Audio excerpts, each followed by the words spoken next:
यासाठी नागरिकांनी काय काळजी घेतली पाहिजे? नवी मुंबईच्या पोलिसांच्या मार्फत नवी मुंबईतील नागरिकांना विविध माध्यमातून सायबर गुन्ह्यांबाबत अवेअरनेस केला जातो.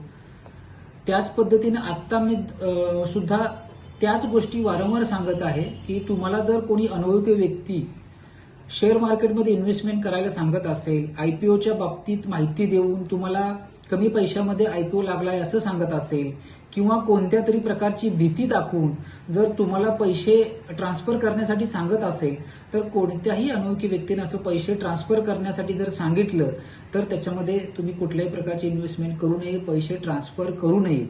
कुठल्याही व्यक्तीने एखादं ऍप डाउनलोड करण्याविषयी तुम्हाला सांगितलं तर ते ऍप डाउनलोड करू नये. कोणत्या लिंकवरती क्लिक करण्यासाठी सांगितलं तेही करू नये.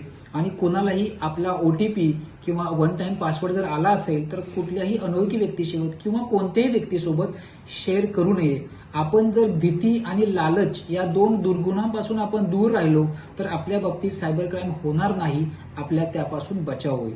एवढी काळजी जर नागरिकांनी घेतली तर आपण सायबर क्राईम पासून दूर राहू. थँक्यू. झालाय काय मॅटर आहे?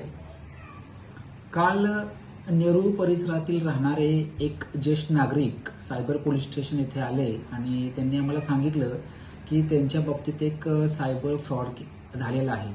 त्यांच्याकडे अधिक विचार न करता अशी बाब लक्षात आली की सदरचे इसम हे साधारणतः 60 वर्षाचे आहेत आणि ते एका प्रायव्हेट कंपनीमध्ये चांगल्या पदावरती काम करतात. त्यांना काही दिवसापूर्वी एका व्हॉट्सअपच्या अकाउंटच्या मार्फत एका महिलेने इशिता कपूर नावाच्या महिलेचं नाव असल्याचं सांगून संपर्क साधला आणि ती महिला ही बजाज स्टॉक एक्सचेंज ग्रुप ची सदस्य किंवा तिथली एम्प्लॉई असल्याचं तिनं सांगून त्यांना शेअर मार्केट गुंतवणुकीसाठी माहिती दिली आणि त्यांना प्रवृत्त केलं. सुरुवातीला जे फिर्यादी आहेत, ज्येष्ठ नागरिक आहेत, त्यांनी याच्याविषयी थोडं दुर्लक्ष केलं, परंतु त्या महिलेनं व्हॉट्सअपच्या माध्यमातून वारंवार त्यांना मेसेजेस पाठवून शेअर मार्केट गुंतवणुकीबाबत माहिती दिली आणि न राहून परत त्यांना कॉल केले आणि त्याच वेळेला सेबीचं एक पत्र त्यांना पाठवलं. त्यामुळं या ज्येष्ठ नागरिकाला वाटलं की खरंच हे काहीतरी खरोखर असेल, याच्यामध्ये फ्रॉड वगैरे काही नसेल.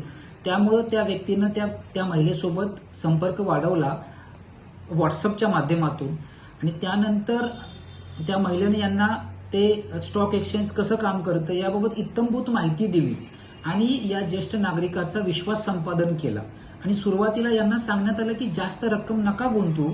त्यामुळे या फिर्यादीची खात्री पटली की नाही हे खरं आहे, इतकं जर आपल्याला सौजन्यानं बोलतायत, चांगली माहिती देत आहेत आणि काही सेबीचे रजिस्टर्ड डॉक्युमेंट्स सुद्धा त्यांच्या व्हॉट्सअपवरती पाठवले. त्यामुळे यांनी सुरुवातीला 50,000 रुपयेपासून सुरुवात केली.